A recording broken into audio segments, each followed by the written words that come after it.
পথাৰলৈ বুলি ওলাইছোঁ ভুই ৰুবলৈ এইফালে হাততে মোনা চোনাও লৈ লৈছোঁ দেই তিনিওজনী ওলাইছোঁ খুৰী আৰু বাও ওলাইছে এইফালে এয়া মানে মানুহ ঘৰৰ পৰা কলপাতটো কাটি লৈছোঁ ৰাস্তাতে দেই এইফালে বায়ে কলপাত কাটি আনিছে আৰু মই ৰৈ আছোঁ ৰাস্তাতে মানে মোনা ৰখি আৰু এইফালে ইয়াতে মোনাটা ভৰাই ল'লোঁ আৰু বায়ে অলপমান খুনীয়াখনীয়াকৈ কাটি ল'লে মানে ভুই ৰুবলৈ ওলাইছোঁ যদিও কলপাত কাটি লৈছোঁ কিয় বাৰু কাটি লৈছোঁ গম পাব ভিডিঅ'টো শেষলৈকে চাব আৰু আহি এয়া পথাৰ পাই গ'লোহি এইখিনি দেখিছেনে এইখিনি মাটিতে আমি ভুই ৰুম আৰু এতিয়া যিহেতু ৰ'দ গৰম সেয়েহে আমি অলপমান গছৰ তলতে বহি লৈছোঁ এইফালে এয়া দেখিছেনে কলপাত আনিছিলোঁ যে মানে ৰবাব টেঙা খাবলৈ বুলি আগতীয়াকৈ খাইছোঁ দেই মানে খাবলৈ হোৱা নাই যদিও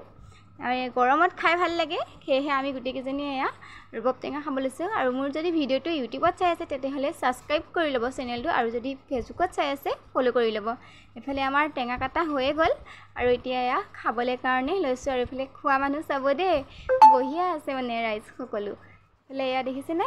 এইফালে সানি হৈছে এইফালে এয়া দেখিছে মানুহ আমি এয়া সকলোৱে টেঙা খালোঁ খাই কৰি লৈ পেলাই এতিয়া মানে আকৌ ভুই ৰুবলৈ যাম আৰু সেয়েহে তামোল এখন মুখতে ভৰাই লৈছোঁ যিহেতু বোকা সেয়েহে তামোল এখন ভৰাই লৈছোঁ টেঙা খাই কৰি লৈ এতিয়া আকৌ ওলাইছোঁ ভুই ৰুবলৈ বুলি কাপোৰ কানি পিন্ধি কৰি লৈ এয়া দেখিছেনে আমি এতিয়া এয়া পথাৰত নামিব লৈছোঁ আৰু এয়া কঠীয়া থৈ দিছে এতিয়া ৰুই কৰি লৈ এয়া সন্ধিয়াই হৈ গ'ল দেখিছেনে কিমান ধুনীয়া বেলিটো এতিয়া যাবলৈ টাইম হ'লে আৰু অলপমান বহি কৰি ল'লোঁ পানী দুনি খাই কৰি লৈ কাপোৰ সলাই কৰি লৈ এতিয়া ঘৰলৈ আহিলোঁ আজিলৈ আহিলোঁ বাই